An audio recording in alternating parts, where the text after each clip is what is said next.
Hey, what's up, guys? I'm Brian Altano. I'm here with Zach Ryan. Hey, guys. We're at Comic-Con 2015 here in New York City. It's true. We got to play Umbrella Corps today. It's the new Resident Evil third-person PvP shooter with zombies. And also other human enemies. Right. Yeah, so yeah. It's kind of Resident Evil's take on Rainbow Six is kind of what I got out of it. That's probably the best way to describe it. Yeah. I think if you position it as that, you can sort of start to understand that, yes, this is not Resident Evil 7. Right. This is not even sort of like the Revelations or anything like that. I got the vibe that it's probably far less story-driven and more competitive multiplayer-driven. Yes. So, yeah, pretty interesting for the Resident Evil series. Definitely rooted in just shooting, you know what I mean? Right. Just killing as much as you possibly can. A couple of things that I thought were really interesting. We played like a laboratory level, Yeah. Which that's a pretty classic Resident Evil setting, right? Mm-hmm. Is the lab. And one of the more interesting mechanics in the game, each character has a pack that's like a frequency jammer that jams the frequencies of zombies. So one of the mechanics, there's zombies all over the level, but they don't attack you until you get injured by another human player taking out your pack. And once your pack is taken out, then all of a sudden the zombies are paying attention to you. Which is, it's a little ridiculous. Yeah, sure. I mean it is, so are zombies. Yeah, it is right? Resident Evil. Right. But yeah, which is absolutely true. Yeah. But I think it kind of worked. And it was weird because I went to this game kind of expecting sort of like a Call of Duty zombies type of thing. I'm like, it's a shooter and there's zombies. But it's actually more about the fact that you are trying to destroy this other team, but there's this constant sort of nuisance slash threat that's there. And popping off a few shots at these zombies alerts your other team that you're nearby and that things are happening. There were some interesting moments in all of that where I was sort of torn between, do I shoot the zombie in the head because I have to get past him to get to the other thing, or do I turn around and kill this guy that's running behind me? Right.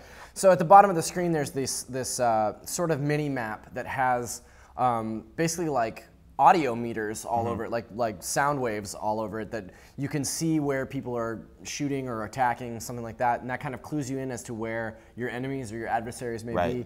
And so when we first started playing, Brian was just going in guns blazing and shooting all the zombies, and I was going through and melee attacking them, and I had to tell him, like, hey, don't shoot those guys, you're alerting the other players.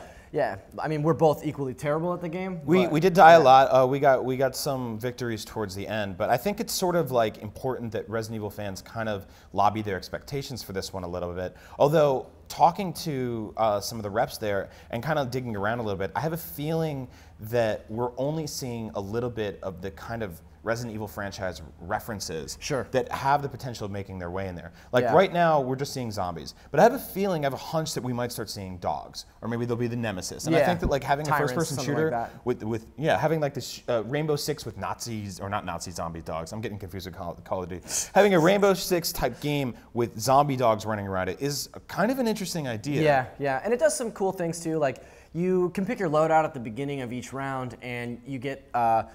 We got a choice between like a sort of a auto rifle or a shotgun, and then the other gun was a pistol. But when you switch over to your pistol, you also have sort of a force field kind of shield that you raise up automatically. So what you can do is you can pop off shots at the enemy, and then when you get their attention and they start firing back, you can switch over to your pistol and kind of deflect some of their incoming shots and shoot at them with the pistol, which is a little more accurate, which was kind of cool. And then it also does this thing where it's a little annoying, but also kind of interesting, where if you die during the round, because we were playing, I think it's called one life round or something like that. So if you die during the round, you get popped up.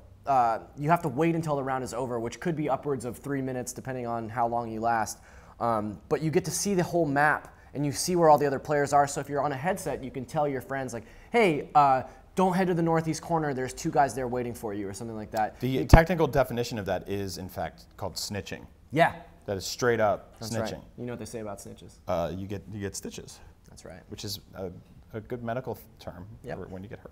So I'm very excited about this game to an extent. I think you kind of feel the same way. Yeah, I think we need to see more. I think we need to see more. I want to see more sort of like classic Resident Evil stuff. I want to be able to play in the mansion. I want to see like green herb healing sprays. I want to see weapon upgrades and stuff like that. I'd like to even see character skins. Like if you can play as Wesker and he's got his like cool attack moves and stuff like that. Yeah, the super punch. Yeah. Because right now it's basically just soldiers killing each other in a laboratory and similar settings, and some Still zombies very running early around. though. So very early. So we'll see. There's a lot more to come from New York Comic Con and from the Resident Evil franchise. Still no like significant word on Resident Evil 7, but this might be the thing that holds you over until then. Until then, when we're playing that game, we're going to play more games like it right here at Comic-Con. I'm Brian, this is Zach, and you're here on IGN, so don't move. Seriously, we'll snitch.